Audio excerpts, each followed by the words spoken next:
So we have 207 schools, and even if we have 100, नमस्कार, आपको मेरी आवाज आ रही है तो सभी हेडमास्टर्स टीचर्स को नमस्कार।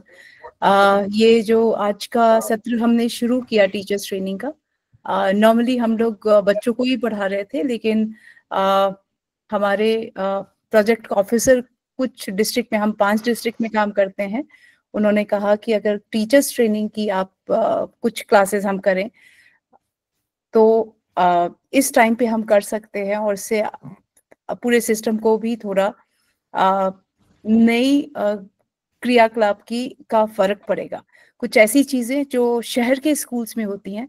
तो मैं चाहूंगी कि आज हमारा जो 10 दिन 15 दिन का जो भी हमारी सेशंस हो, मैं चाहूंगी कि आप देखिए कि इस सेशंस में हम लोग किस तरीके से एक स्ट्रैटेजी पे बात करेंगे। और अगर आपने कोई भी चीज नहीं सीखी, आप लोग तो ज्यादा इंटेलिजेंट हैं, गवर्नमेंट स्कूल में है, हम लोग तो प्राइवेट स्कूल में काम करें, जिसका गवर्नमेंट स्कूल में जॉब नहीं लगती है वो प्राइवेट स्कूल में आ जाता है, तो आप लोग ज्यादा इंटेलिजेंट है। लेकिन हम कुछ स्ट्रैटेजीज की बात करेंगे, और प्रतीक्षा हमारे साथ काफी सालों से जुड़ी हुई है, इनको हमने देखा है कि किस तरह से ये लैंग्वेजेस को लेकर के और रीडिंग स्किल्स के ऊपर, बच्चों के ऊपर बहुत काम किया है। तो आज जितनी भी चीजें ये बताएंगी, आप यकीन मानिए आपको पता नहीं चलेगा और 1 घंटे का टाइम निकल जाएगा। आप एंजॉय करिएगा इस सेशन को, और उसी उम्मीद से हम लोग आज जुड़े हैं। Over to you Pratiksha. Thank you so much. Thank you. Good afternoon everyone again. मैं हिंदी में बात करूंगी, सब समझ जाएंगे। एक बार सब हाँ बोल दीजिए अनम्यूट करके। Yes madam. Good afternoon. ठीक है, आप सब म्यूट कर सकते हैं। ठीक है, सो नमस्ते। बहुत अच्छा लगा आप सब यहाँ पर आए और अपना टाइम निकाल कर ये 1 घंटा मुझे दे रहे हैं। अब आप सब अपने आप को म्यूट कर सकते हैं एक बार, और हम लास्ट के 5 से 10 मिनट सिर्फ आपके प्रश्नों के लिए रख सकते हैं। अगर आपको कोई डाउट है, कुछ पूछना चाहते हैं, तो हम लास्ट 10 मिनट रख सकते हैं सेशन के।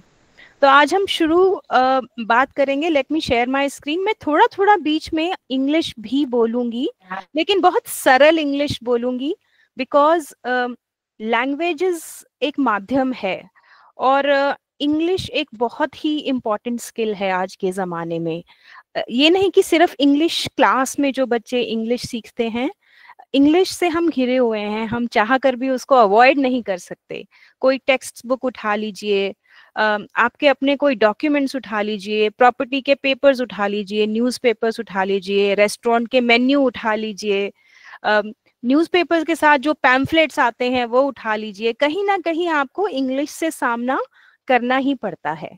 और जब मैं बात करती हूँ रीडिंग की, कि कैसे रीड करना है, ये नहीं है कि सिर्फ स्कूल के बच्चे कैसे रीड करते हैं, ये आपकी अपनी लाइफ में भी बहुत अप्लाई करता है कि आप कैसे, जो आप इंग्लिश आपके सामने आती है किसी भी तरीके से, आप उसको कैसे समझते हैं, आगे कैसे अपने आप को कम्युनिकेट करते हैं। तो मोटा मोटा मुद्दा जो आज का है हमारा, वो यही है कि पढ़ना कैसे चाहिए। हमें ये पता है कि क्या पढ़ना है, बच्चों को भी पता है कि क्या पढ़ना है, बट कैसे पढ़ना है ये नहीं पता, और आज का एजेंडा यही है। तो मैं अपनी स्क्रीन शेयर करूंगी और उसके द्वारा हम बात करेंगे। सब मेरी स्क्रीन देख पा रहे हैं? Yes, okay, thank you. So आज का टॉपिक है वो है reading strategies. Before I start, क्या मैं सबसे पूछ सकती हूँ कि आप में से कौन कौन क्लास में एक्चुअली बच्चों को पढ़ाते हैं? चैट बॉक्स में आप लिख सकते हैं। Prema ma'am, can they use the chat box? Yes, Can you write a Y in the chat box if you are teaching students directly? अगर आप बच्चों को पढ़ाते हैं तो चैट बॉक्स में Y टाइप कर दीजिए, Y for yes। तो मुझे पता चल जाएगा कि ज्यादातर लोग पढ़ा रहे हैं, और जो नहीं भी पढ़ा रहे हैं उनके लिए भी ये बहुत यूजफुल रहेगा। Okay, so there are a lot of teachers जो पढ़ाते हैं। बहुत बढ़िया, बहुत बढ़िया, thank you, thank you. So कोई अनम्यूट करके मुझे ये बताना चाहेगा कि आप जब बच्चों को रीडिंग करवाते हैं क्लास में, आपके माइंड में आपका गोल क्या होता है कि जब बच्चे एक टेक्स्ट को रीड कर रहे हैं, आप उनसे बदले में क्या चाहते हैं? कोई भी अनम्यूट करके बोल सकता है। नियति, आपको अनम्यूट करना पड़ेगा। हमारा रोल फैसिलिटेटर का होता है मैडम। हाँ जी, दोबारा बोलिए, सॉरी। फैसिलिटेटर का होता है role, facilitator. Okay, as a facilitator, facilitator. ठीक है। तो आपके दिमाग में क्वेश्चंस क्या होते हैं कि अगर मैं बच्चे को बोल रहा हूँ कि ये चैप्टर पढ़े या ये पैराग्राफ पढ़े, तो आप किस मंशा से उनको ये बोल रहे होते हैं? Reading with comprehension, madam. हाँ जी, Reading with comprehension or understanding. To check their Understanding. understanding, we have to. उनका अंडरस्टैंडिंग चेक करने के लिए we have to check their understanding. We have to allow them reading. Very good. So understanding बहुत important है। Understanding के अंदर क्या क्या आता है? फॉर एग्जाम्पल मैं कहती हूँ कि मुझे वर्ड्स के मीनिंग समझ आ जाए, आपके लिए क्या अंडरस्टैंडिंग का मतलब वो है या कुछ और है? त्या पाठामध्ये काय कन्सेप्ट सांगितलेली आहे, मध्यवर्ती कल्पना समजली पाहिजे विद्यार्थ्यांना की त्या पाठाचं कंटेंट काय आहे। नियति, कैन यू ट्रांसलेट प्लीज? नियति, हाँ जी, उनका कहना यह है कि बच्चों को जो लेसन है, लेसन का कंटेंट का मीनिंग समझ में आना चाहिए कि क्या बेसिकली पढ़ाने की कोशिश की जा रही है, वो बच्चों को समझ में आना चाहिए। That's very good. Yes yes, so content का मीनिंग समझ आना चाहिए। बहुत अच्छी बात की आपने। अब जो मीनिंग है ना, वो मीनिंग का मीनिंग भी सबके लिए बहुत डिफरेंट हो सकता है। हमारी स्पेशली रूरल एरियाज में और अंडर रिसोर्स्ड स्कूल्स में एक ही इंटेंशन रहती है कि बच्चों के अच्छे मार्क्स आ जाएं, हमारा सिलेबस पूरा हो जाए, है ना। हम इसीलिए ज्यादातर पढ़ाते हैं और हम इंग्लिश को ज्यादातर इम्पोर्टेंस इंग्लिश क्लास में देते हैं और सब्जेक्ट्स में नहीं देते। बट असलियत ये है कि इंग्लिश सिर्फ इंग्लिश क्लास तक सीमित नहीं है और रीडिंग सिर्फ इंग्लिश क्लास तक सीमित नहीं है। बच्चों को सोशल साइंस में भी पढ़ना होता है, मैथ्स में सम्स भी पढ़ने होते हैं, मराठी में कहानियां भी पढ़नी होती हैं, सोशल साइंस में प्रोसीजर्स भी पढ़ने होते हैं, हिस्ट्री भी पढ़नी होती है। तो वो जब वहां पर मीनिंग मेकिंग नहीं कर पाते, सपोज हिस्ट्री में या साइंस में भी जब वो रीड कर रहे हैं, वो मीनिंग नहीं निकाल पाते और सिर्फ रट्टा मारते हैं, वहां पर आकर सक्सेस में और जो सक्सेसफुल स्टूडेंट्स होते हैं वहां पे गैप आ जाता है। सबसे बड़ा गैप है हमारी understanding of how to derive meaning from reading.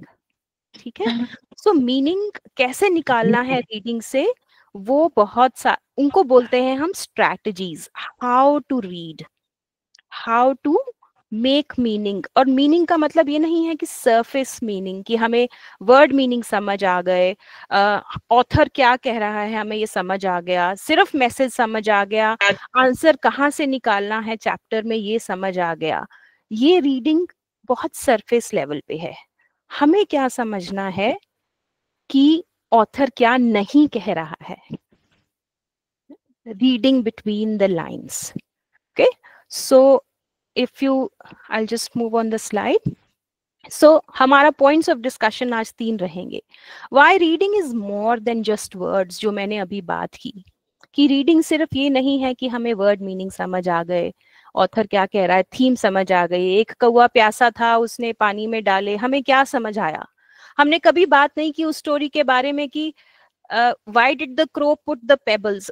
ये कहानी हमें क्रिटिकल थिंकिंग के बारे में क्या सिखाती है, ये क्वेश्चन नहीं करे हमने सिर्फ कहानी पढ़ी, उसके आंसर किए। बट जो ऑथर कुछ और कहना चाह रहा है, जो लेयर्स होती हैं, जैसे अनियंस की लेयर्स होती हैं, रीडिंग में भी बहुत सारी लेयर्स होती हैं, वो निकालना वो बहुत जरूरी है। उसके 2 फायदे होते हैं। सबसे बड़ा, children students feel that they are the part of the canvas, that their opinions, their voice matter in the classroom. And when students को लगता है कि अरे हमारी बात भी सुनी जा रही है, जो हम सोच रहे हैं इस कहानी के बारे में या इस टेक्स्ट के बारे में अगर वो महत्व रखता है तो बच्चों को कॉन्फिडेंस आता है।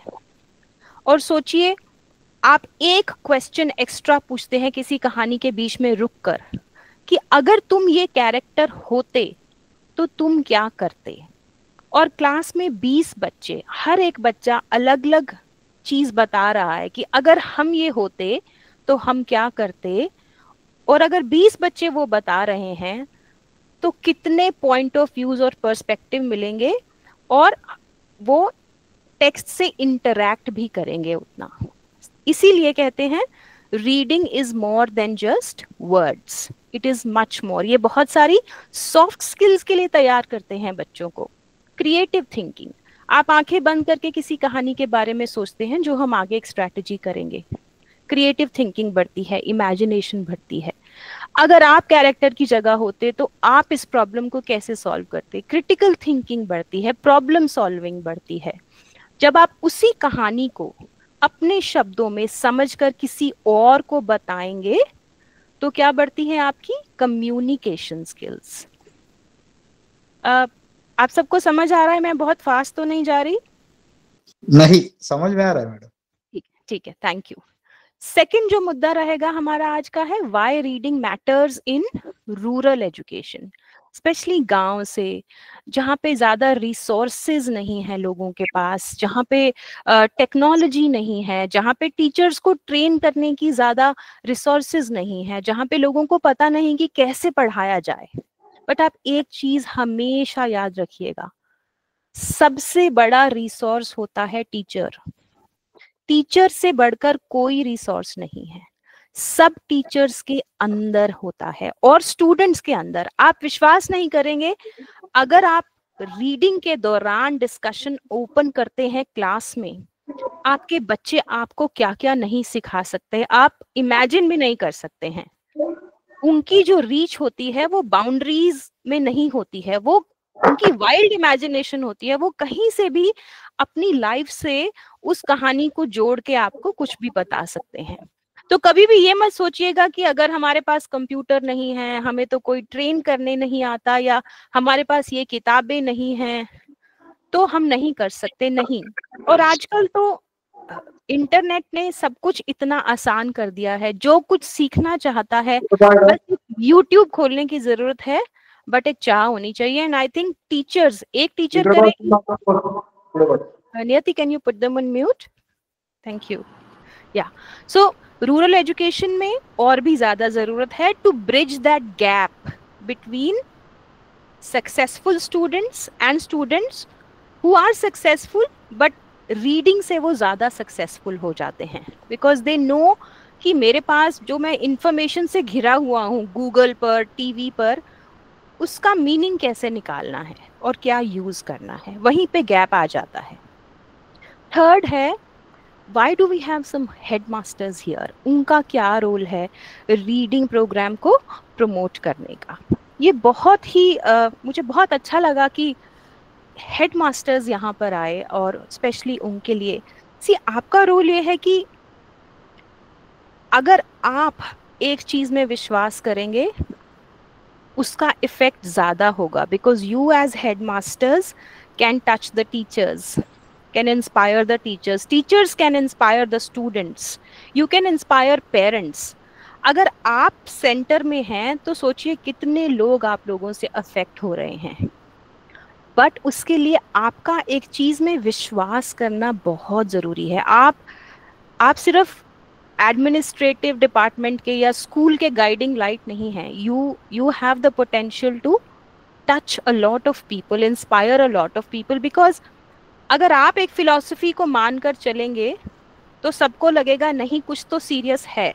अगर मेरे हेडमास्टर इस चीज में विश्वास करते हैं और इंटरेस्ट लेते हैं और समझते हैं इस चीज को, तो उसका इफेक्ट चारों तरफ फैलता है। जैसे पानी में पत्थर डालते हैं, रिपल इफेक्ट होता है चारों तरफ। आप समझिए आप वही हैं, आप बीच में हैं और आप चारों तरफ अपना इम्पैक्ट क्रिएट कर रहे हैं। तो आपको समझना कि रीडिंग का महत्व क्या है और वो कैसे इम्पैक्ट कर सकती है स्टूडेंट्स को, वो बहुत जरूरी है। आगे चले, सब मेरे साथ हैं यहाँ पर? Can you all hear me? Yes madam. हाँ जी, सब मेरे साथ हैं यहाँ पे? आप सबको विश्वास है कि आप इम्पैक्ट क्रिएट कर सकते हैं as headmasters? Yes madam, we are getting you. ठीक है, thank you thank you thank you. चलिए अब इस सेंटेंस को पढ़िए जरा। Reading is not just about what's on the page, it is about what it awakens inside us. इसको 1 minute के लिए या 30 सेकंड के लिए पढ़िए, और कोई टिप्पणी करना चाहेगा, कुछ इसके बारे में अपना ओपिनियन देना चाहेगा, कुछ बोलना चाहेगा, please I would like to take 2 minutes to hear you. मुझे आपको सुनना है कि आपका इस स्टेटमेंट के बारे में क्या कहना है और आपको कैसे लगता है कि रीडिंग हमारे अंदर कुछ जागरूक कर सकता है। और जब आप ये इसका आंसर दे रहे हैं, आप सोचिएगा कि लास्ट क्या चीज पढ़ी थी आपने। किसी ने कोई न्यूज़पेपर पढ़ा होगा, रिपोर्ट पढ़ा होगा, कोई कविता पढ़ी होगी, कोई व्हाट्सएप मैसेज पढ़ा होगा। कुछ भी जो आपने पढ़ा और आपके अंदर उस चीज ने किसी चीज को टच किया या कुछ जागरूक किया, मैं वो सुनना चाहूंगी। कोई भी?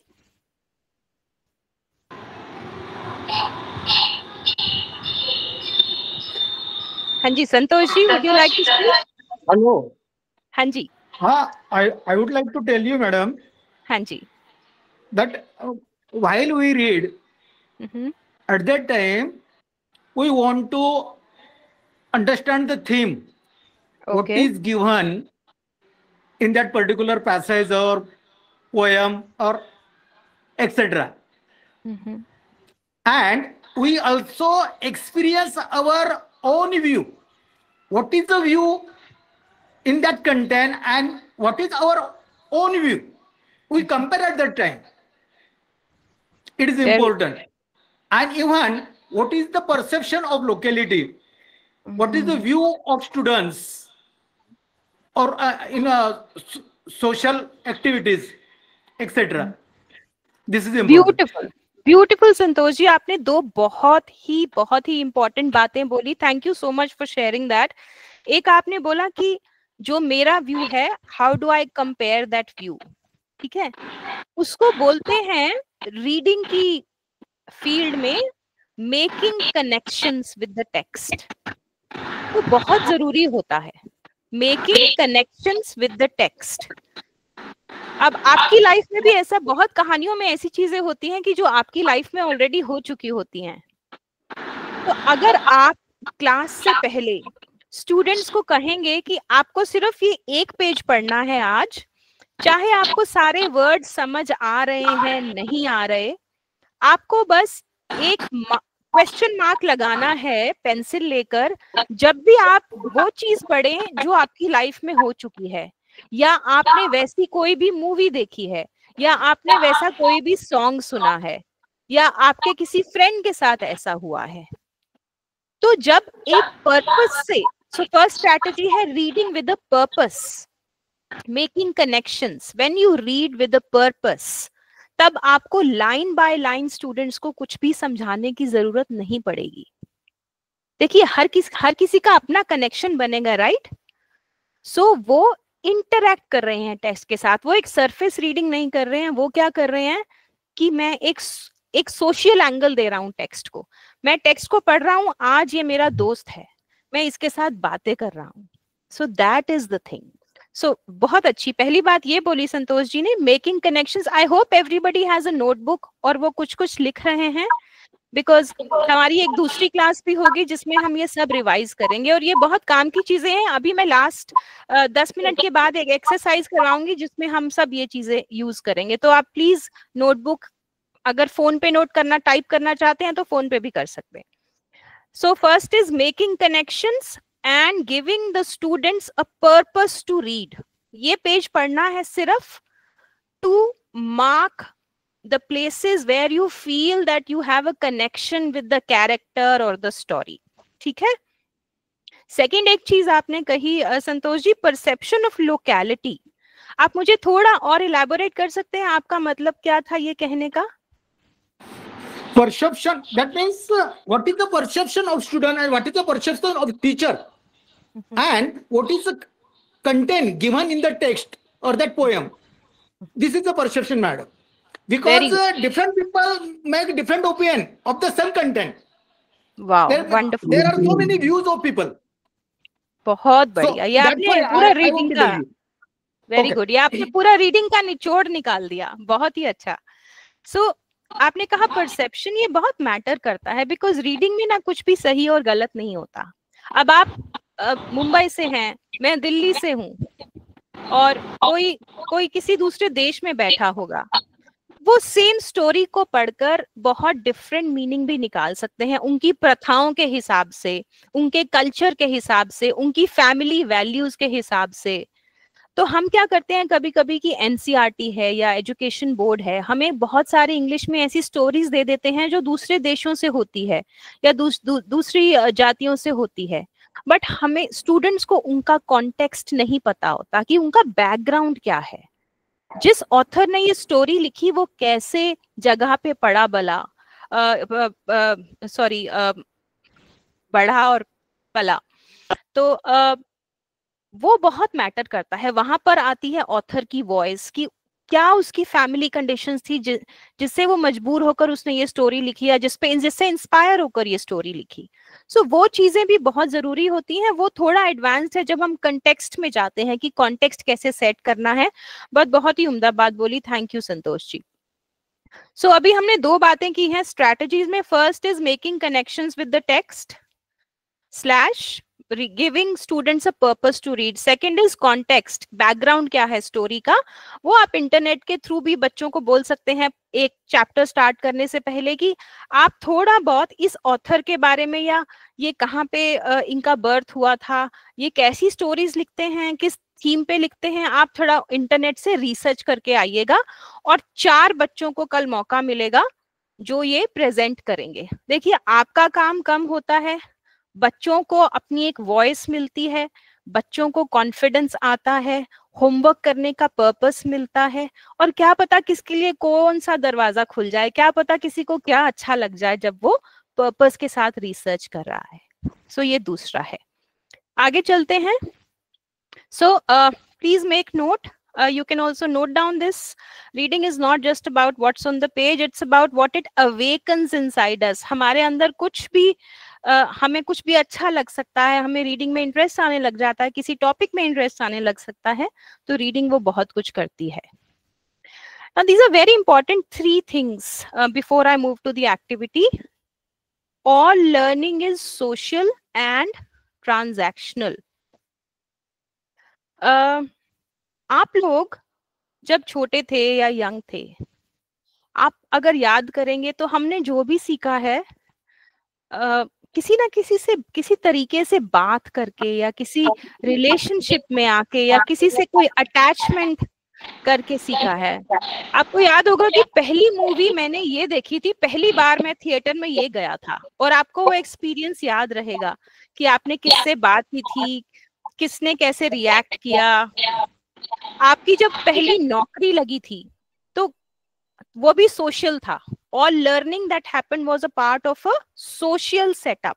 आपकी पहली जॉब, आपका पहला कॉलेज, आपकी पहली डिसअपॉइंटमेंट. जब डिसअपॉइंटमेंट्स होती हैं तो हम अपने आप से बहुत बातें करते हैं कि नहीं? जब हमें कुछ डिसअपॉइंटमेंट होती है, अपने आप को समझाते हैं, हमारा माइंड कोर्ट रूम बन जाता है, हम अपने आप को समझाने की कोशिश करते हैं, सराहना देते हैं, तो वो भी एक सोशल एक्टिविटी है. तो उसी कॉन्टेक्स्ट में बोलना चाहूंगी कि रीडिंग भी एक बहुत सोशल एक्टिविटी है. जब आप कोई कहानी या कोई न्यूज़पेपर स्टोरी आर्टिकल पढ़ रहे हैं, आपके दिमाग में किस के दिमाग में एक आवाज कुछ कुछ कहती रहती है. Just type why if when you are reading anything, आपके दिमाग में एक आवाज सुनती है, आपको सुनती है, कुछ भी पढ़ रहे हैं. और अगर नहीं सुनती तो आप नहीं पढ़ रहे. मैं बहुत डायरेक्ट बोलूंगी.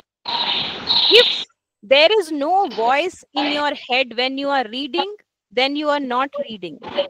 वो आवाज होनी बहुत जरूरी है. That's why reading is social. ठीक है. नेक्स्ट चीज वही है. An individual learns by interacting with. Am I echoing? क्या मेरी वॉइस एको हो रही है? Okay, sorry. An individual learns by interacting with another consciousness, text, book, or a person. So it's a very social. Whatever I said, whatever you learned in life was by interacting with any text. कई लोग किताबों से ही आधी life सीख जाते हैं, कहीं दूसरों से बात करके, कहीं प्रॉब्लम्स को झेलते झेलते, बट वहां पे इंटरेक्शन बहुत जरूरी होती है. The last and the most important, the ultimate goal of all education is to make students active, engaged and independent. Now, इससे मेरा क्या कहने का मतलब है कि जब आप क्लास में स्टूडेंट्स को पढ़ाते हैं, आपका मकसद सिर्फ मार्क्स लाना नहीं है. आपका मकसद ये है कि आप एक ऐसी strategy, not one time activities, आप एक ऐसी स्ट्रैटेजी सिखाएं उनको कि जब भी वो किसी मुश्किल टेक्स्ट को फेस कर रहे हैं, चाहे 7th क्लास में, 9th क्लास में या कॉलेज के बाद, वो स्ट्रैटेजीज उनकी रूटीन बन जाए, उनके बॉडी का, माइंड का सिस्टम बन जाए कि मैं ये प्रॉब्लम ऐसे सॉल्व कर सकता हूँ.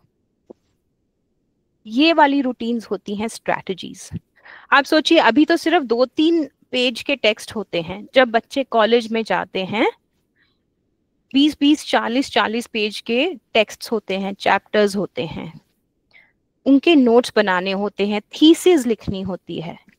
तो जो हम स्कूल लेवल पर कर रहे हैं वो क्या कर रहे हैं?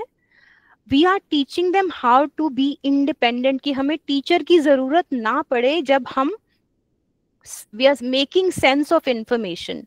कॉलेज में, इंटरव्यूज में, एंट्रेंस टेस्ट्स में, कहीं भी हमारा गोल वो है. वो हम कैसे कर सकते हैं? We will talk now about the strategies. आगे चले. ओके, सो ये पोएम सब देख सकते हैं, मेरा स्क्रीन सब देख सकते हैं. अभी आप सब बिल्कुल कॉन्शियस हो जाइए. एक पेन या पेपर ले लीजिए, कोई भी. हाँ जी, सब एक एक पेन या पेपर ले लीजिए और सब कुछ छोड़ दीजिए. आपके पास फोन है, कुछ कर रहे हैं. मुझे आपके 20 मिनट पूरे चाहिए. आपको ये भी हो सकता है टफ लगे poem, that's okay. We will expose ourself, but मैं आपके लिए इजी बना दूंगी. ठीक है, सब देख सकते हैं. सबसे पहली चीज आपको क्या करनी है, मैं आपको 2 मिनट दूंगी. आपको हर वर्ड का मीनिंग नहीं समझना है. आपको ये पोएम में से छांट के वो वर्ड्स लिखने हैं जो पोएट ने एक से ज्यादा बार रिपीट किए हैं. जो भी वर्ड्स इस पोएम में, जो भी शब्द रिपीट हुए हैं, फॉर एग्जाम्पल अगर बर्ड 2 बार है तो आप बर्ड लिख लीजिए. आप सिर्फ वो शब्द ढूंढिए जो रिपीट हुए हैं. सबको समझ आ गया? Please type yes in the chat box. सबको समझ आ गया? और अगर किसी को नहीं आया तो प्लीज पूछ लीजिए. Niyati, would you like to tell them if I'm not clear? जी ma'am. That they have to note down the words that are repeated in this poem. That's it. They have 2 minutes. सर्वांना जे ह्या कवितेमध्ये जे शब्द आहेत, जे सतत repeat होत आहेत, परत परत येत आहेत, असे जे शब्द असतील ना, ते तुम्हाला शोधायचे. तुम्ही तुमच्या वहीमध्ये किंवा मोबाईल मध्ये नोट करून ठेवा हे शब्द. 2 मिनिटाचा वेळ सगळ्यांना दिलेला आहे. 2 मिनिटं घेऊ शकता तुम्ही, व्यवस्थित शांतपणे पोएम वाचू शकता. और जब सबकी लिस्ट हो जाएगी वो वाले वर्ड्स चैट बॉक्स में टाइप करेंगे.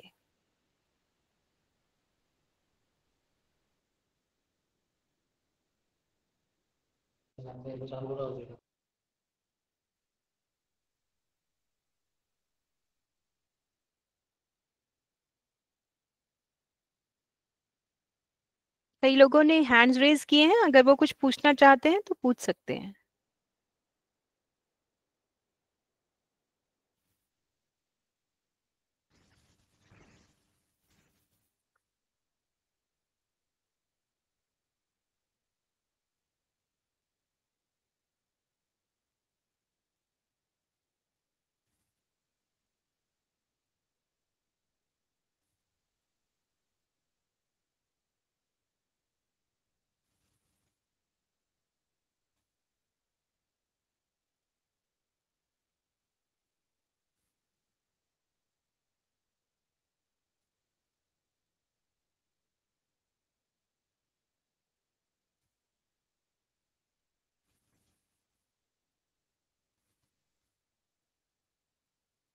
सब कर पा रहे हैं? बर्ड के अलावा और वर्ड्स भी लिखिए जो रिपीटेड हैं, जो एक से ज्यादा बार यूज किए हैं। Okay, bird and sing. Sing, okay. या और देखिए, अच्छी तरह देखिए। Bird bird, geese okay. Cage, very good, very good.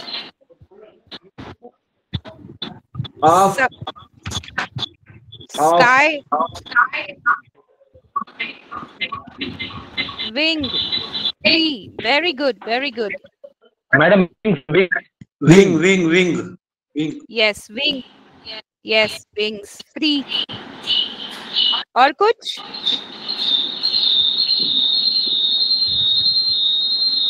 Perfect, thank you Bharti. आपने आपने हाँ जी, लिख लिया मैंने, सिंग लिख लिया। भारती ने सारे इकट्ठे लिख दिए हैं। Bird sing through his cage, sky wing free. Very very good, ठीक है। अब नेक्स्ट टास्क पे आ जाइए। अभी आपको ऑपोजिट्स निकालने हैं। आपको पता है ना विलोम शब्द क्या होते हैं? ऑपोजिट शब्द होते हैं, जैसे dark light, dark bright, high low. कोई भी आपको ऐसे शब्द दिख रहे हैं जो एक दूसरे के विपरीत हो? विपरीत शब्द। Free and caged. Yes, very good, free and caged. Okay, anything else?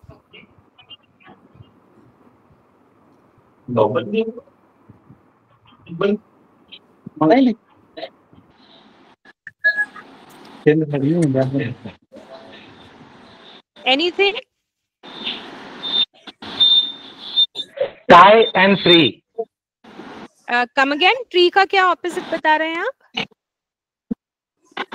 sky and free okay, free and cage, free and tied, very good, tied and free. Wing, wind, okay. आपको ड्रीम्स दिख रहा है यहाँ पे शब्द? ढूंढिए जरा, dream है कहीं पे? है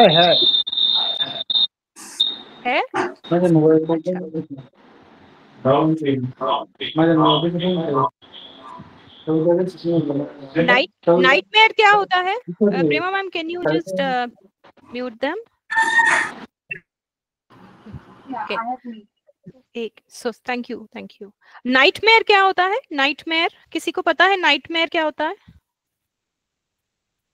ड्रीम मैम। तो क्या ड्रीम और नाइटमेयर सेम होता है? घटिया ड्रीम। कौन सा ड्रीम? एक घटिया सा ड्रीम, घटिया सा ड्रीम, हाँ। सपना होता है, जिसको बुरा सपना बोलते हैं वो नाइटमेयर होता है।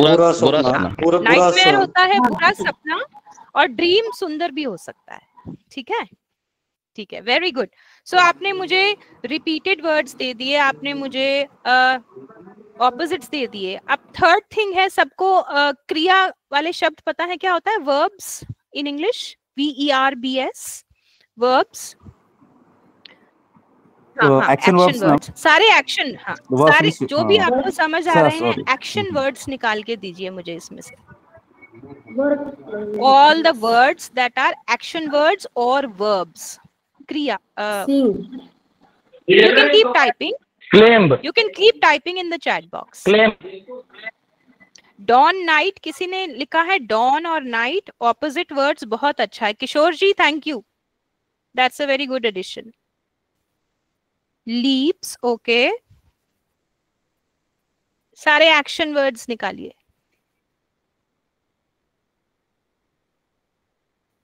Sing, fly, claim, very good. Dare, stand, tie, open, floats. Beautiful, you guys are very, very participative. Thank you, I'm really enjoying this. Sing again, very good. Clips, very good.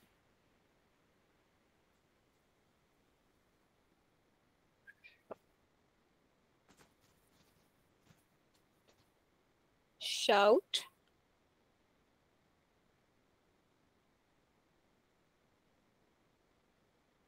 open, wait, dares, dare हो चुका, हाँ जी, very nice. हर stanza में से अच्छी तरह scan करिए।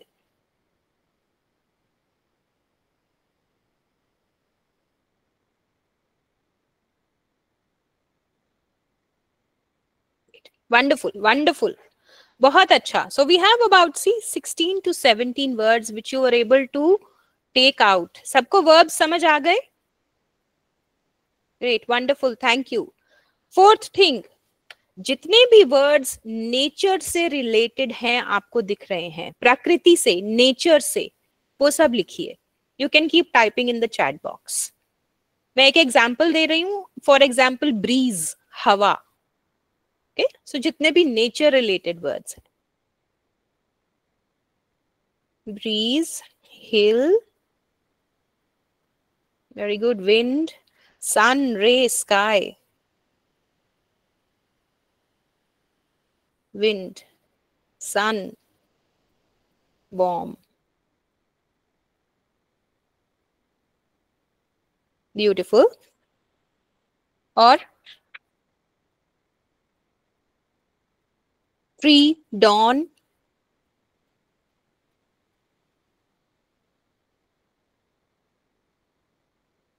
bird, tune,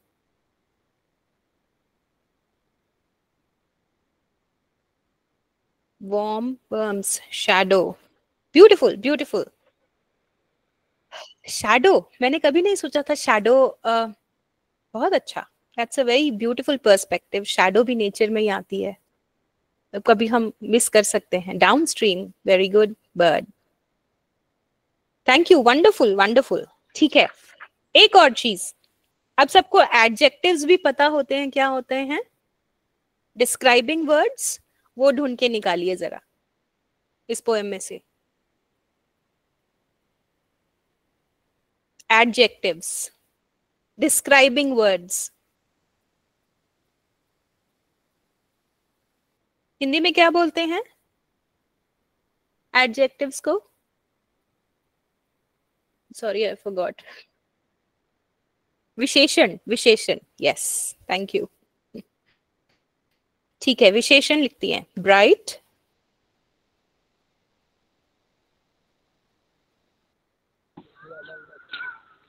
narrow, beautiful. Dharmesh ji, narrow किसके लिए यूज किया है? आप मुझे बता सकते हैं नैरो किस चीज के लिए यूज किया है? केज केज के लिए. केज के लिए ma'am. Arrow is used for cage. Cage, very good, very good. Okay. और फियरफुल, और फियरफुल किसके लिए किया है?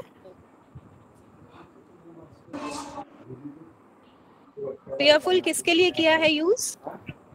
Thrill के लिए. किसी को पता है ट्रिल क्या होता है? Fearful is used for cage bird. Okay, ये इन्होंने लिखा है फियरफुल ट्रिल. आपको पता है ट्रिल क्या होता है? वो जो गाना गा रही होती है, वो जो गाना स्क्रीम होती है. Very good Arvind ji. तो trill is a kind of scream जो वो गाना गाती है डर के. ठीक है, very good. Tread, soft. Saying, very good. Saying किसके लिए यूज किया है? साइंग किसके लिए यूज हुआ है? Trees. Yes, sighing trees. Beautiful. See, such a beautiful expression. Sighing trees. Fat. Distance. Distant. I was waiting for this. Distant किसके लिए हुआ है? Distant बहुत important शब्द है यहाँ पर. Hill के लिए, पर्वत के लिए. पर्वत के लिए. बहुत अच्छा, बहुत अच्छा. ठीक है, great. Let's put our pens down and let's look at our notebooks. एक बार notebooks को देखिए. हमने 10 मिनट में क्या-क्या निकाला? Repeated words. Opposites, verbs, nature words, and adjectives. What did we just do? Somebody's on unmute. I mean, somebody has to mute. There is a little disturbance. Sorry. Yeah. So, आपको कैसा लगा ये करके? सबसे पहले कोई बोलना चाहेगा? आपको क्या लगा कि हम क्या कर रहे हैं, या कैसा महसूस हो रहा था जब हम ये निकाल रहे थे और we were able to do it? Competition लग गया था एक दूसरे में। Very good, so you felt like you were contributing. कोई और कुछ बोलना चाहेगा? Competition. Come again. She said competition. अच्छा, ये she said competition. Felt like a competition, yeah. अच्छा, मुझे लगा contribution. ठीक है, कोई बात नहीं। ओके, competition था। So, अगर competition भी था तो did you feel motivated to do it? आपको लगा कि मुझे करना है? हाँ। Yes? ठीक है। आपको ये लगा कि आप टेक्स्ट के साथ बात कर रहे हैं? ऐसा लगा आपको कि आप टेक्स्ट में बार बार ऊपर से नीचे जा रहे हैं? Everybody was engrossed in that content. Yes, that's what everybody. Line by line, word by word. Everybody was trying to understand. Yes. Try to grasp the meaning. Yes. Or hidden meaning also. Yes, yes. Philosophical meaning also. किसी को ये लगा कि बहुत pressure था? ऐसा लगा? Little bit. नहीं. Little bit. औरों को लगा? No, no. Not at all. No. Yes. No, no. So ये भी बहुत जरूरी है। So इस टेक्निक को हम बोलते हैं स्कैनिंग द टेक्स्ट। स्कैनिंग बहुत स्कैनिंग, स्कीमिंग। पहले याद है आपको वो येलो पेजेस वाली फोन बुक, फोन की डायरेक्टरीज आती थी जब फोन नहीं होते थे हमारे पास। जब फोन नंबर ढूंढना होता था तो हम ऐसे ही करते थे, पेन पकड़ के ऊपर से नीचे तक ये नंबर ढूंढना है, वो हम स्कैन करते थे। अब आप इस स्कैनिंग एक्सरसाइज में क्या हुआ, एक तो बच्चों की नजर, बच्चों की आंखों के सामने ये टेक्स्ट बार बार आया। वो फर्स्ट पैराग्राफ स्टैंजा पे गए, सेकंड पे आए, थर्ड पे आए, फोर्थ पे आए, फिर दोबारा से फोर्थ पे गए, सेकंड पे आए, फर्स्ट पे आए, है ना? So they got very comfortable with the text, they started talking to the text. साथ साथ में ग्रामर भी रिवाइज हो गई, साथ साथ में they got comfortable with the vocabulary. उनको ये समझ आ गया कि मुझे ये वर्ड तो बिल्कुल नहीं पता और ये वर्ड पता है। इसको बोलते हैं स्कैनिंग। तो this is a very important strategy. जब आप कोई पोस्टर्स देते हैं, फॉर एग्जाम्पल जब पोस्टर राइटिंग कराते हैं ना, तो पहले पोस्टर्स दिखाएंगे क्लास में, तो बच्चों को कहिएगा स्कैन करिए ये कि किस डेट पे इवेंट हो रहा है, कहाँ पे, वेन्यू क्या है, गेस्ट ऑफ ऑनर कौन है, वेन्यू का नाम क्या है, क्या टाइम है। सो उनकी आंखों के सामने टेक्स्ट बार बार आना बहुत जरूरी है, ना कि 4 पेज बस रीडिंग किया, आंसर किए और खत्म। अभी हम आगे चलते हैं।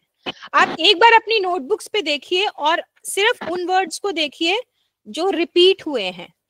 Everybody can see the words which are repeated. Bird, sing, cage, sky, wing, free. देख सकते हैं सब? सिर्फ आप इन शब्दों को देख के प्रेडिक्ट कर सकते हैं कि ये पोयम किस बारे में होगी, क्योंकि ये वाले वर्ड्स बहुत बार रिपीट हुए हैं। इसमें कोई सही गलत आंसर नहीं है, कोई प्रेशर नहीं लेना, बस हम अनुमान लगाने की कोशिश कर रहे हैं। क्या हम इन वर्ड्स को देखकर अनुमान लगा सकते हैं एक लाइन में, एक सेंटेंस में, कि ये पोयम किस बारे में होगी? कोई भी ऐड करना चाहेगा?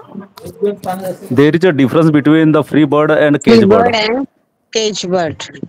Okay, so there is a, you said there is a difference between cage and free bird. Free means free life and cage life. Very good, free life, cage life. अब कोई और इसी थॉट को आगे बढ़ाता जाएगा। जैसे एक ने बोला free bird and cage bird, एक ने बोला free life and cage bird is compared. Compared, very good. Okay okay, अभी आगे कोई और? Birds are compared here.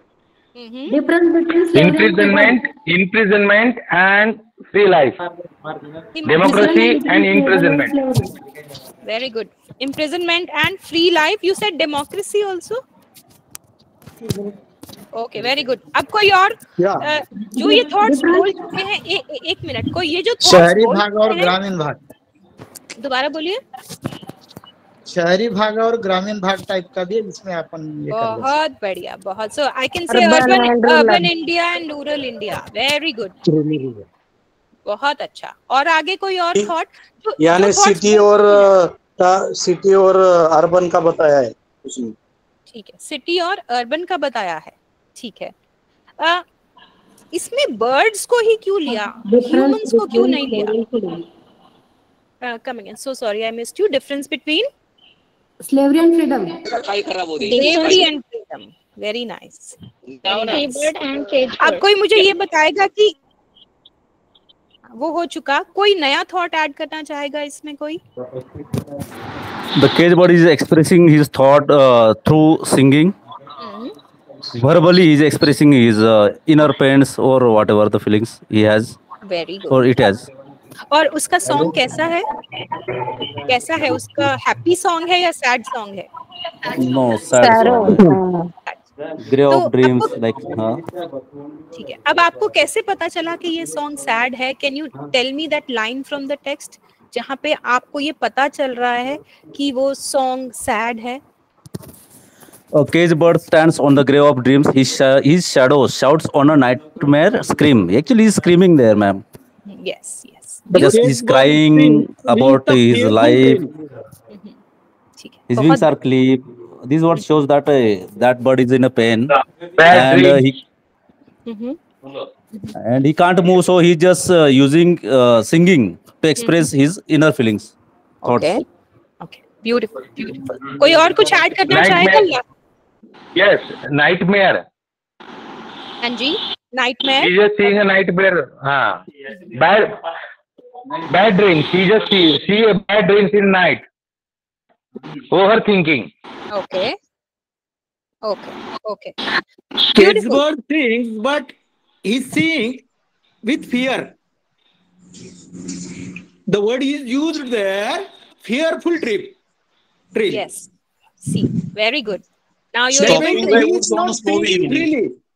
It shows he's not singing freely. Okay. He's enslaved in the cage.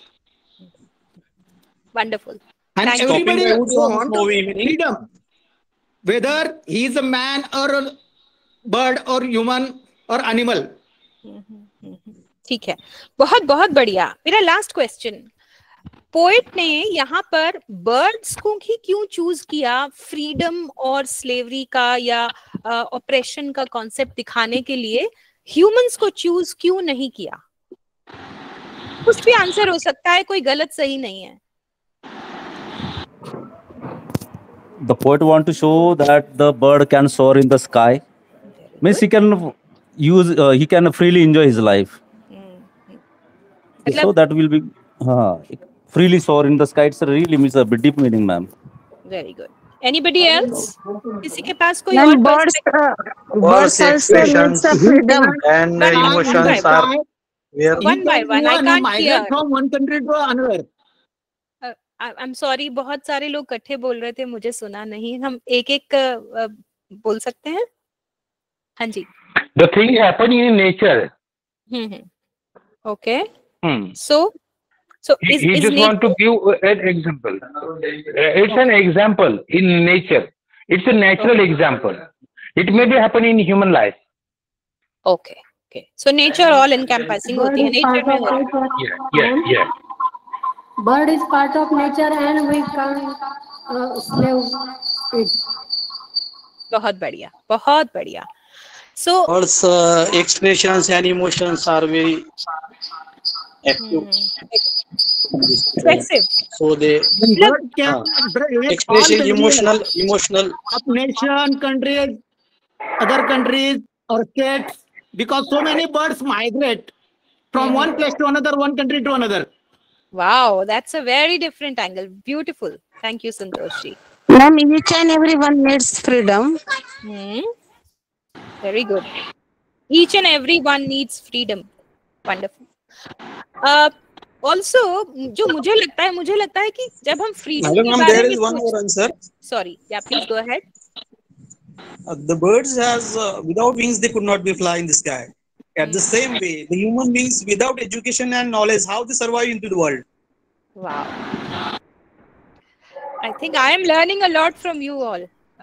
Thank you very much, contributions. What a wonderful group of teachers. Thank you. Beautiful. So देखिए कहाँ पर पहुंच गए हम, verbs ढूंढते हुए, adjectives ढूंढते हुए, सिर्फ वर्ड्स पॉइंट आउट करते हुए हमने imprisonment, free life, democracy, urban, rural, caged bird versus free bird की बात कर ली। अभी हमें पोएम का नाम नहीं पता, अभी हमें पोएट का नाम नहीं पता, अभी टीचर ने एक बार भी पूरी पोएम पढ़ी नहीं लाइन टू लाइन, ना ही मैंने कुछ समझाया। मेरे पास ये सारा इनपुट कहाँ से आया? अगर मैं टीचर हूँ और आप स्टूडेंट्स हैं फॉर एग्जाम्पल, तो मेरे पास ये सारा इनपुट कहाँ से आया? क्लास से आया, बच्चों से आया, आया कि नहीं? ये होती है रीडिंग स्ट्रैटेजीज। अब आप coming back to what we were doing, मैंने स्कैनिंग करवाई, फिर मैंने आपको कहा कि show me that word which represents the idea that the bird is singing a sad song। तो आपने जल्दी जल्दी टेक्स्ट को पढ़ा और फिर वो लाइन ढूंढ के उसको रिलेट करके मुझे बताया, उसका आइडिया निकाला। उसको कहते हैं स्किमिंग द टेक्स्ट। मतलब हर लाइन और हर वर्ड का मतलब समझना जरूरी नहीं है, टू गेट द जिस्ट और द मेन आइडिया। सो जल्दी जल्दी ऊपर से नीचे तक थोड़ा सा किया, वो आइडिया निकाला, and that's called skimming. SKIMMING, skimming. Next strategy है इन्फरिंग की, वो हम नेक्स्ट सेशन में करेंगे, बिकॉज उसमें थोड़ा टाइम लगेगा। वो बहुत ही कमाल की है और वो हमें बहुत कुछ सिखा देती है रीडिंग के बारे में। But before that I want to finish this by saying that अगर आप बच्चों के साथ ऐसा ये कुछ एक्टिविटी करते हैं, अभी आपसे मैंने पूछा कि आपको क्या लगता है looking at the repeated words कि ये पोएम किस बारे में होगी, आपने मुझे 10 आइडियाज दिए। नाउ आप सबको लगता है कि आप या आपके बच्चे ये रिपीटेड वर्ड्स और आइडियाज जो पूरी क्लास ने दिए, उनको कंपाइल करके अपने शब्दों में 3 या 4 सेंटेंसेस की समरी लिख पाएंगे पोएम की? हाँ या ना? लिख पाएंगे? हाँ मैडम, लिख पाएंगे ना? लिख पाएंगे ना? Yes madam. हाँ मैडम, लिख पाएंगे, लिख पाएंगे। और वो समरी कहीं से कॉपी नहीं होगी, आप बहुत इजीली अपने शब्दों में लिख पाएंगे, हाँ या ना? हाँ मैडम, Yes, लिख yes, पाएंगे ना? Yes madam. उस समरी में वो सब शब्द होंगे जो इस पोएम में पोएट ने यूज किए हैं, वो सब होंगे, हाँ या ना? होंगे। मतलब you can say for example the poet has used the word for example this to show that the bird is sad, वो सब आप लिख पाएंगे? हाँ, लिख पाएंगे। Yes. आपको लगता है कि आपको 80% वर्ड्स वोकैब्युलरी समझ आ गई है पोएम की? Yes or no? Yes. आपको लगता है आपको लगता है आपने एंजॉय की ये पोएम पढ़नी? Yes. Yes. Okay, thank you. So आज के सेशन के लिए मैं आपको वी विल क्विकली रिकैप कि हमने क्या क्या सीखा। हम इसी पोएम को लेके 1-2 और स्ट्रैटेजी सीखेंगे अपने नेक्स्ट उसमें। We will quickly recap before I come to any question answer session. So हमने स्टार्ट किया था why reading is more than just words. जो हमने इसमें देखा कि वर्ड्स के मीनिंग्स छुपे हुए बहुत हैं। जैसे आपने पैरेलल्स निकाले कि ये केज्ड बर्ड में भी रूरल इंडिया है, और फ्री बर्ड में भी अर्बन इंडिया है, डेमोक्रेसी है, ऑपरेशन है, नाइटमेयर है, ठीक है। और रीडिंग रूरल एजुकेशन में और टॉप डाउन, मतलब प्रिंसिपल से हेडमास्टर से टीचर्स तक, बच्चों तक, सब में सेम एथिक्स और same value and same passion होना चाहिए रीडिंग को लेकर, तभी बात बन सकती है। ये बहुत जरूरी है, क्योंकि अगर आप समझ जाएंगे कि रीडिंग मेरे लिए क्या कर सकती है, तो बच्चे तो आराम से समझ जाएंगे। अगर आप ही नहीं समझ पाएंगे, अब आपको समझ आएगा कि बच्चों को क्यों बोरियत होती है क्लास में। बच्चे क्यों नहीं रीड करना चाहते, आपको ये अब समझ आएगा। Next was we discuss that reading हमारे अंदर sorry, can you mute yourself? I think somebody is on unmute. Yeah, you can continue. Yeah. Then we talked about principles of learning. किसी को कुछ नोट करना है तो कर सकते हैं, मैं सेकंड सेशन के बाद ये सब आप लोगों को दूंगी भी सही PPT. Everything is social and transactional. All reading that you do, newspaper है, WhatsApp messages, everything, there is a voice in your head that is telling you, that is trying to make you understand things. और एक दूसरे से interact करने से, बात करने से, टेक्स्ट से interact करने में, connections बनाने में बहुत help होती है। And the ultimate goal of all learning is to make students engrossed, as Santosh ji said, that सब वो 20 मिनट के लिए सब इस पोएम में थे, सब काम कर रहे थे, किसी को बोरियत नहीं हो रही थी, सब किसी को ये नहीं लग रहा था कि खत्म कब होगा। वो बहुत जरूरी है। और आप आज ये एक्टिविटी सीख गए हैं, तो अगर आपको आगे कोई पोएम समझनी होगी, independently when the teacher is not there, 95% of the poems will give you an idea of the main idea of the poem by looking at the vocabulary and repeated words and the kind of adjectives used. आपको समझ आ जाएगा। आप कोई भी poem छोटी सी लेके try करिएगा, ये बहुत इजी है। And then we had talked about this poem which is called The Caged Bird by Maya Angelou. We will talk about that when we talk about other strategies in the next. आज की strategies के लिए किसी को note करने हैं तो first है making connections, second is giving readers a purpose. For example, अपनी life से connection निकालिए जब आप ये पढ़ रहे हैं. Third is scanning the text. For example, किसी के लिए भी स्कैन करवा सकते हैं आप, एडजेक्टिव्स के लिए, नाउन्स के लिए, वर्ब्स के लिए, नेचर वर्ड्स के लिए, रिपीटेड वर्ड्स के लिए, ऑपोजिट वर्ड्स के लिए, सिनोनिम्स के लिए, एंटोनिम्स के लिए, किसी के लिए भी करवा सकते हैं स्कैन। उससे क्या होगा कि आप इंटरैक्ट करेंगे टेक्स्ट से, आप कंफर्टेबल होंगे टेक्स्ट से। एंड स्किमिंग हम थोड़ी और डिटेल में दोबारा करेंगे नेक्स्ट सेशन में। So that was the reading strategies for today. And now we can switch on our cameras, and if you have any questions, anything to add, anything you did not understand, anything you want to ask, please ask. Niyati, can you unmute everyone? I have already अच्छा ठीक है। तो अभी जिन्होंने हाथ ऊपर किया, Praveen sir आप कुछ पूछना चाह रहे हैं? देवेंद्र सर आप कुछ पूछना चाह रहे हैं? देवेंद्र सर अनम्यूट करिए।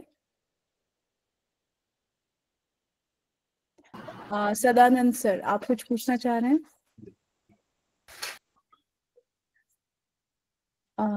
नियति कैन यू आस्क देम? ज्यांनी हँड रेज केलेले त्यांच्यापैकी कोणाला काही प्रश्न विचारायचे असेल तर प्लीज विचारा। तृप्ती मॅम तुम्ही हँड रेज केलेला आहे, तुम्हाला काही प्रश्न असेल तर विचारा माइक ऑन करून। Trupti ma'am, Maruti sir, Dharmesh sir, किसी को कुछ भी बोलना है, जरूरी नहीं है कि आपके पास प्रश्न हो। कहीं ये म्यूट पे तो नहीं है? नहीं मैम, ऑन है माइक। मॅडम आम्ही हॅलो हॅलो मॅडम आम्ही मराठीचे पण टीचर होतो या सेशन मध्ये जॉईन। आमच्यासाठी काय होतं असं एखादी मराठीची पण पोएम घेऊन तुम्हाला असं अरेंज करता आलं असतं ना असं सेशन? इथं फक्त इंग्लिश टीचरच बोलत होते मॅडम, मराठी टीचर फक्त ऐकत होते, Marathi Hindi teacher. Ma'am, the session was nice, but somewhere Miss Marathi teachers they wanted to listen from you about the Marathi poems, or if you can guide them. कारण English teacher ची संख्या आणि हिंदी मराठी टीचरची संख्या जर वेगळी केली मॅडम तर मराठी आणि Hindi teachers I think comparatively जास्त असणार। आम्ही फक्त ऐकण्याची भूमिका घेतली आम्ही, आम्हाला काय त्याच्यात मग असं आपल्याशी रिलेटेड काय आहे बुवा मग? येस सर, निश्चितच मॅडम तुम्ही सांगा ना त्यांना की आमच्याशी रिलेटेड काय होतं madam, Marathi teacher, Hindi teacher. So ma'am, he is actually saying that the session was more of focused with English teachers. Okay. English perspective, but what about what can Marathi speaking and Hindi speaking teachers take away? Okay, we will have a separate session for that. And language, we thought it is a language session. Okay, so English definitely was a language which we thought, but for Marathi and Hindi हम एक अलग से language enrichment session करेंगे. But I want Pratiksha also to answer this. Over to you, Pratiksha. Yeah. So मैं ये कह रही हूँ कि जो मैंने इंग्लिश पोयम के लिए सिखाया वो सिर्फ इंग्लिश तक सीमित नहीं है. आप मराठी पोयम उठाइए, ठीक है, अपने बच्चों को बोलिए कि मराठी पोयम में ही जो शब्द बार बार हे तर सगळं करतो मॅडम. मग आम्ही तर हे तर सगळं करतो. आमच्या जरा वेगळं असतं अजून की म्हणजे यमक जुळणारे शब्द शोधा, समानार्थी शब्द शोधा, विरुद्धार्थी शब्द शोधा, प्रत्यय गटी, उपसर्ग गटी, हे तर सगळं करतो ना मॅडम. और लँग्वेज मध्ये सगळं सेम आहे sir. Everything is grammar and writing skills both are same in language subjects. Which subject is not Hindi or it is Marathi. समजेल अशा भाषेत आम्हाला फक्त मांडता नाही येणार ते म्हणून आम्ही काहीच बोललो नाही. अरे यमक जुळवणारे शब्द म्हणजे रायमिंग वर्ड ना सर. हो ना. That's okay. I understand. मॅडमांना समजणार नाही म्हणून आम्ही काही बोललो नाही मराठी. कारण आपल्या म्हणजे स्वतःच्या भाषेमध्येच माणसाला चांगलं जास्त व्यक्त होता येतं. सेल्फ लँग्वेज मध्ये आता आम्ही मराठी शिकवतो तर आम्हाला मराठीतून जास्त चांगलं व्यक्त होता येणार. सर कोई भी भाषा को इंटरेस्टेड कैसा बनाना पढ़ाते समय में ये सिखाया गया है सर. यदि अगर आप वो इंग्लिश में भी अगर मैडम ने बोल दिए लेकिन आप मराठी में जान सकते हो सर कि वो सब्जेक्ट को या उस चैप्टर को कैसा इंटरेस्ट से पढ़ाया जाए. ये शायद मराठी में बताना कोई जरूरी नहीं था सर. जो मैडम ने इंग्लिश में बताया आप यूज कर सकते हो मराठी में. तुम्ही मराठीत सुद्धा ते यूज करू शकता. आप हिंदी में भी उसको अच्छे से यूज कर सकते हो. अगर मैडम ने अगर इंग्लिश के बारे में एक बताया तो आप उसको मराठी में क्यों नहीं यूज कर सकते हो. तुम्ही करू शकता ना व्यवस्थितरित्या त्याला. की जसं तुम्ही समानार्थी शब्द म्हणतात, जसं तुम्ही यमक जोडणारे शब्द म्हणत आहेत, तर ती ट्रिक वापरून तुम्ही आपल्या विद्यार्थ्यांना सुद्धा त्या इंग्लिशच्या धर्तीवर जे मॅडमने सांगितलं वापरतोच ना सर. याच्यात काय नवीन मग येतं वापरतोच आम्ही. अरे तसंच ते आणि नाही ते विद्यार्थ्यांचे रीडिंग स्किल्स कसे वाढतील, त्याच्यानंतर विद्यार्थी त्या त्यांचा उद्देश कसा साध्य होईल हो त्याबद्दलचं ते सगळं डेमो होतं सर. सरजी एक मिनिट ऐका ना सरजी. कवितेतले फक्त आणि फक्त जर आपण शब्दच कन्सिडर केले ना तर कवितेचे सेंटर आयडिया नाही समजणार विद्यार्थ्यांना. अगर मुझे मराठी आती होती तो मैं जरूर मराठी में भी कर लेती. नहीं मैडम, मुझे अभी मराठी नहीं है. I understand your problem. तुमच्यासाठी काही नाही सांगत मॅडम, तुमच्यासाठी काही नाही सांगत. ते तर भाषेच्या मर्यादा असतात, त्याबद्दल तू काही वाद नाही तसा.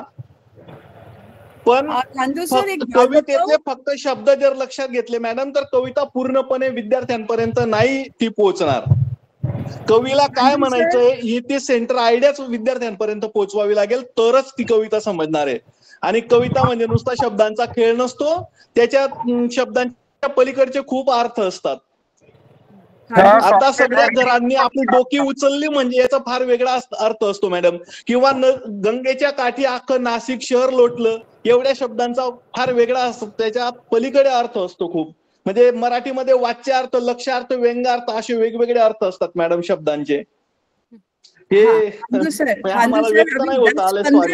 आपको 10-15 दिन बहुत सारी ऐसी चीजें सीखने को मिलेंगी जो आपने कभी नहीं देखा है और वो आपको बहुत अनकंफर्टेबल भी करेंगी. हमारा सिर्फ उद्देश्य ये है कि जो हम नहीं देख रहे हम वो चीज आपको कैसे दिखाएं. मेरा आपसे सभी से रिक्वेस्ट है, जो आप बोल रहे हैं बिल्कुल ठीक है, लेकिन जो चीज हम आपको दिखाने की कोशिश कर रहे हैं ये आपको बहुत अनकंफर्टेबल करेंगी. और हम चाहते हैं कि आपके बच्चे जो गांव परिवेश में हैं वो कैसे उन चीजों को देखें, क्योंकि कभी भी वो शहर के बच्चे के एट पार नहीं आ पाएंगे. तो आपने जितनी भी बातें भी कही वो बिल्कुल सच है.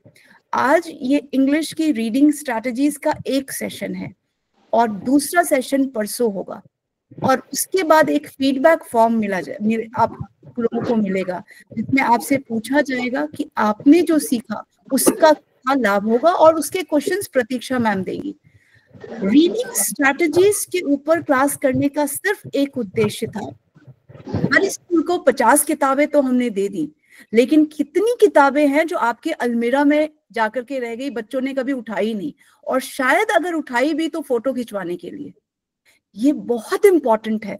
और हमारी संस्था जितने भी दिन आपके बच्चों के साथ काम कर रही है, एक मीनिंगफुल कोलैबोरेशन करने की कोशिश कर रही है। तो मेरा सिर्फ एक रिक्वेस्ट है आप सभी से, थोड़ा टाइम देते हैं समझने का कि ये क्यों हो रहा है, और क्योंकि अगर आप इम्ब्रेस नहीं करेंगे इस चीज को तो हमें समझ नहीं आएगा, आपके बच्चे शायद बहुत सारी चीजों से वंचित रह जाएंगे। और हम लोगों ने इस 5 साल से इस प्लेटफॉर्म पे काम कर रहे हैं, मुझे लगता है आप बस 10-15 दिन हमें देखिए कि हम क्या कर रहे हैं, आप समर प्रोग्राम में हमें देखिए हम क्या कर रहे हैं।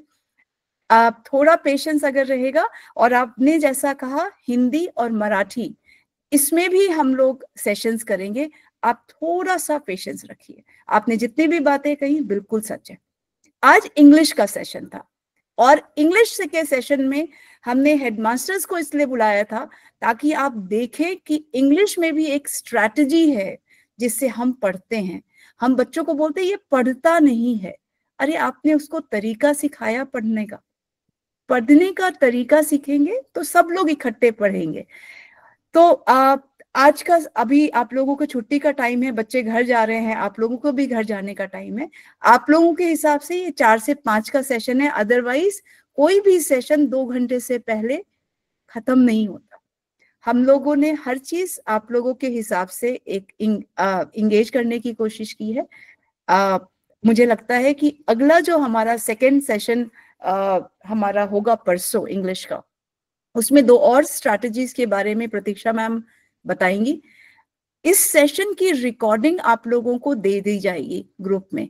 मैं चाहती हूं कि हर एक टीचर और हेडमास्टर इसे देखे, और लैंग्वेज की क्लासेस चाहे वो मराठी में हो या गुजराती में हो या हिंदी में हो या इंग्लिश में हो, स्ट्रैटेजीज वही होगा। खेल का माध्यम जीतना ही है, और खेल एक टेक्निक से ही खेला जाता है। हम टेक्निक की बात कर रहे थे, हम लैंग्वेज की बात नहीं कर रहे थे। Correct madam. तो टेक्निक में आप देखिए 8वीं 9वीं 10वीं हम मराठी मीडियम में बच्चों को पढ़ाएंगे, लेकिन जैसे ही आपके बच्चे 11th 12th में आएंगे हम इंग्लिश में ले आएंगे। और Prema ma'am, so sorry to cut you, अगर आप चाहते हैं कि ये सिर्फ लैंग्वेज ना हो तो मैं एक साइंस का लेसन उठा सकती हूँ नेक्स्ट क्लास में, and then I can teach you reading strategies, जिससे आपको पता चलेगा कि रीडिंग हर सब्जेक्ट में कितनी इंपॉर्टेंट है, और क्योंकि सोशल साइंस और साइंस में बहुत कंटेंट होता है, बहुत इंफॉर्मेशन होती है, बहुत फैक्ट्स होते हैं, लर्न करने पड़ते हैं जो नहीं कर पाते, वो कैसे पढ़ाना है मैं सेकंड सेशन उस पे ले लेती हूँ।